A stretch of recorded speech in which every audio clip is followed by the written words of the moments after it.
peeking out of practice, how closely would it mirror what you did at Baylor? Maybe not the organization of it, but pretty close to what we do. You know, try to keep it high energy. You know, if you was here yesterday and day before, there was more contact. You know, we had two really tough days yesterday, and today was probably a little lighter. You know, we got into the scout a little bit today. So, but as far as you know, what we try to do, pretty close. Maybe a little bit different in the organization of it. How much of a comfort is it with the conference season approaching that you're not breaking into something new? Comfort may not be the right word. Yeah. You know, I think one of y'all told me there was 9 teams in our league, you know, projected to go to the tournament, and I was trying to figure out who the one was that wasn't, you know, and so I don't know there's a comfort in playing in our league, but I do like our guys, so. How important is this game? Because they're playing much better at Nebraska, kind of replicates what you might see in the conference. Yeah, no, it's a really good test for us. You know, Fred obviously does a great job with those guys. Their defense from last year is much improved. And so, you know, we had a coach at Baylor named Tim Maloney. And we would have these long meetings about what we needed to do to win and how we should guard certain things. And he wouldn't say anything in the meeting. And as soon, when it was over, he would stand up and say, I hope we make shots. And with these guys, you got to make shots, you know, and because they're going to guard, you know, inside the arc and the paint and make you have to shoot threes, you know, and if we just settle for a bunch of bad threes that we don't give ourselves a chance to get an offensive rebound by moving them, it's going to be a long night. So I hope we make shots. It seems that their season kind of flipped when they got Derek Walker back. What's he done to be that kind of difference maker? Have you watched him? I mean, like, they say he's 6'9", but I mean, Zach Edey didn't bother him. You know, I mean, his length, his ability to score, I thought he was left-handed, right? I was watching film and, you know, just watching some games on and off, and then when we were doing the scout, one of the guys said, you know, he had a big kid, Walker, and I said, yeah, the left-handed kid, and they said, no, he's right-handed. And, I mean, he can score over either shoulder. He takes his time when he catches it. He's not rushed. You know, when you have a guy like that probably commands a double team, then somebody's going to be open, and then you get good ball movement. So, you know, and he's from Kansas City, so you know he's going to be fired up to play back home. And so that's, yeah, he's tough, hard to guard. You obviously coached against Marquise for a few years when you were at Baylor.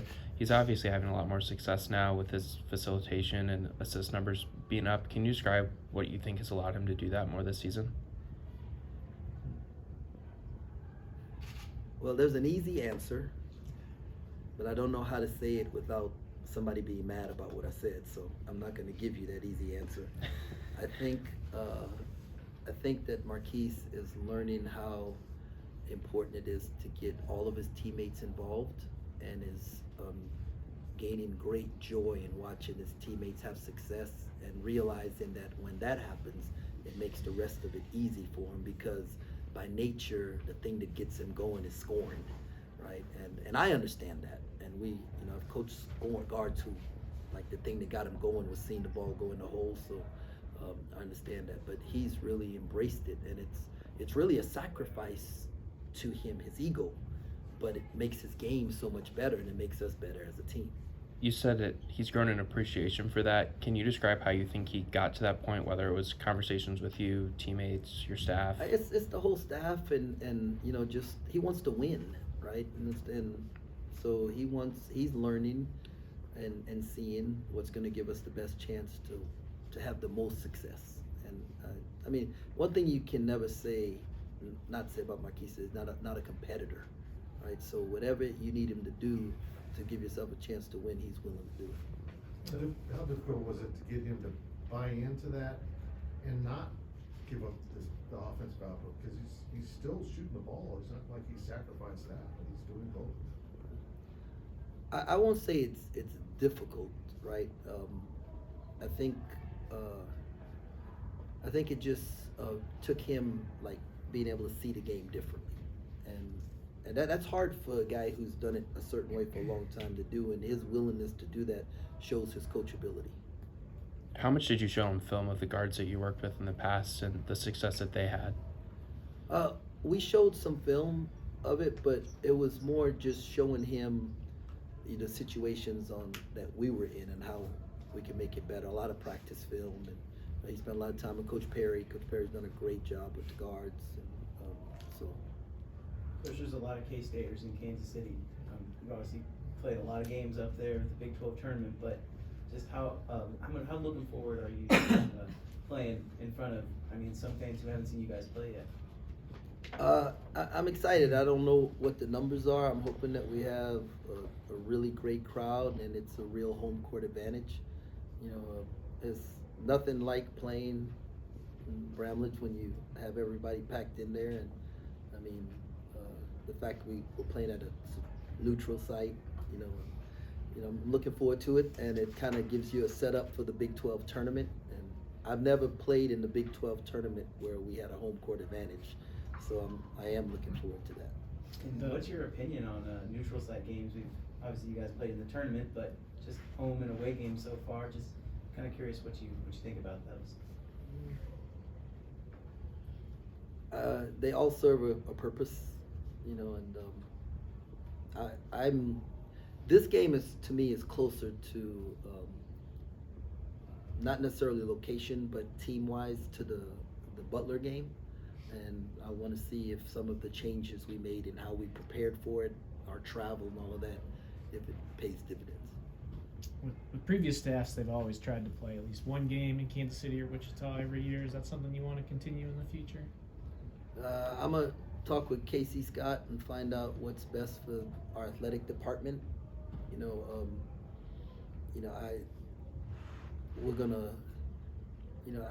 What I'd normally like to do is play neutral site games in areas that we recruit, and so that way we can use it as a carrot, for a kid, hey, we're going to play in Dallas, so we're going to play in New Orleans, so we're going to play. So, I want to recruit the state if there's a kid here that can help us win, and so if that helps us in recruiting, then it's something I want to do. We've also seen you, when it comes to rotation number-wise, we've seen you play with 7 guys, we've seen you play with 9, 10 guys. Is there an ideal number in there that you want to hit going into every game, or have you noticed any big differences there when you play more than less? I'm usually trying to keep most guys around 30 to 32 minutes or so. Every now and then one gets over that, or a couple of them will get over that, but normally it's just a feel. My goal is to give everybody that does a good job in practice an opportunity, but sometimes that doesn't work out. So the ideal rotation is an 8-man rotation, but I don't know that we have an ideal rotation right now. You talked a little bit ago about how this game reminds you a little bit of Butler and the opponent, and hoping you learned a little bit from the travel aspect of things. What areas are you specifically trying to learn on and improve on? Because you're new to the head coaching gig and making all those decisions, right? But it's more about knowing your team, right, and what certain guys can handle and can't. So we did some things differently in practice, in preparation since the Butler game, and I think it's paid dividends. And now we're going to do some things a little differently in travel, and we'll see if that pays dividends. I think before the season you said Naquan, because he was a JUCO, sometimes it takes them to the conference late. Is he getting close to where you want him to be right now? Yeah, you know what he did? He started fast, Yeah. right? I think he started a lot faster. He surprised me. I thought it would take a little bit longer, but I thought the early success made him relax, and then, teams had a scouting report and his energy level wasn't the same, and he's an energy guy, and if he doesn't play with energy, he's not good enough, and so, but I felt like the last few games his energy has been high, and therefore his production has been high. So I'm hoping that he learned that and it continues to grow. He's kind of a natural scorer, he's got great instincts. As a guy who didn't play a lot of organized basketball until he got to junior college, junior college isn't known for defense. How hard has it been to teach him defensive philosophies? I think by nature it's hard to get most guys to play defense. You know, the way we would want them to play, and so it's a work in progress. His length and his athleticism help make up for a lot of mistakes, though. So. As David Gassan's not, I guess you'd say your typical 5-man, but do you feel like going into the conference that you can, that by playing that way you can dictate to other teams, or do you think there's going to be times where you're going to have to maybe go with a more traditional post player? Well, the hope is always to make them adapt to you, but you know, there's going to be some times where they're making us adapt to them, and but both David and Quan at the 5, you know, causes teams problems, and if we can cause them enough problems offensively and then still be able to defend and rebound, then they'll have to make the change. The fact that you do have Naquan is a taller guy also, does that maybe allow you a little more leeway? Well, I think they're both skilled guys. You know, they can both dribble, they can pass, they can shoot. They've got the speed of a, you know, guard type player. They're just thin, and so you hope they're not weak though. They're just thin, and so if, you know, you hope that if you can handle and rebound, the other guys can help us rebound on the other end. Then we get to make the other team make the adjustment instead of us. What do you remember most about Fred Hoiberg's teams at Iowa State? Offensively, they were hard to guard. His spacing, and he runs so much stuff. A true story. The TV camera caught a clip of his play call sheet, right? And it was in his hand, and the camera got a hold of it, and we blew it up. And there were like 60 calls that you could make out, and we thought we had Fred Hoiberg's call sheet, right? Oh man, we got 60 of them. And then we went to play them at their place, and somebody had lost a sheet, like it was like either thrown away or whatever. There were like 200 calls on the front and back of it, and we're like, God, we didn't even have like an ounce of his thing, you know? And if you ever watch him, he used to have this thick white pad that had a half court on it, and he has a marker, and in timeout he just brings him in and says, we're gonna do it, and he draws up a play and he rips it off and he throws it in the trash can. And I mean, he's just like so playing his teams, it's less about actions and more about personnel, and he tries to manipulate and put his guys in a position to operate in their strength in space. And so that's one of the things we're gonna have to figure out, how to shrink the space but still, you know, guard the guys. Dorian Finister had probably his best game of the season against Incarnate Word. Have you seen an uptick in practice last couple of days from his confidence? I don't know if it's I think I gave Dorian a chance, you know, early enough, and then he went out there and was aggressive. Whereas I thought the times before he went out there trying not to make a mistake. And when you're passive, and you know, you never want to get subbed out because you didn't do anything. You rather get subbed out because you tried to do too much. And so I wanted him to go out and be aggressive, and he did, and it helped him. And you know, I'm hoping it continues to build, and hopefully I can figure out ways to get him in situations that allow him to be successful. Before your most recent game, watch Bebe go through a little bit of a workout by himself. Where's he at right now in his recovery? He's getting close. We'll see how he responded to practice today. How would you rate the way Ish has played this season for you?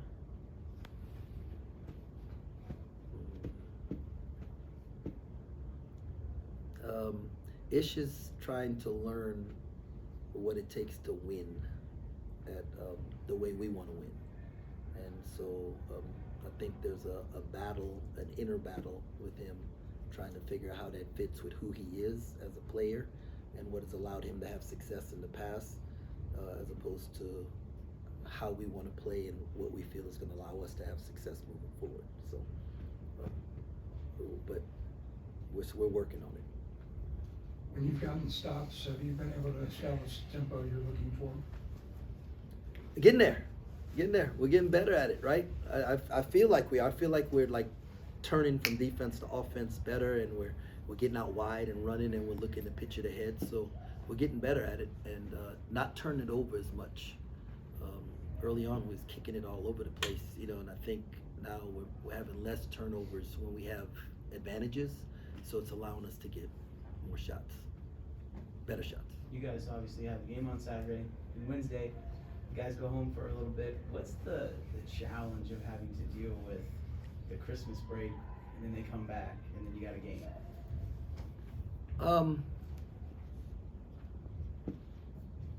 The weather, if they make sure they get back on time. I mean, that's like, I think the Christmas break is great.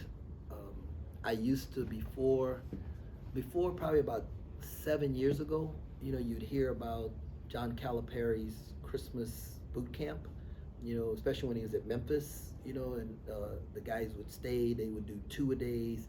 His teams improved the most during that time, you know, all of that. And then I think about 8 years ago, we started giving our guys 5 days off for Christmas at Baylor. And I mean, we felt better, they felt better. It just, I'm telling you, it just made all the difference in the world. That's why I'm not married to a lot of things, but I'm married to playing Thanksgiving, multi-team events, and giving them 5 days off for Christmas. You mentioned turnovers a minute ago. It seems like the main culprit lately has been called for traveling. How do you go about fixing that in practice? Well, we're going to just keep watching it, keep working on our footwork.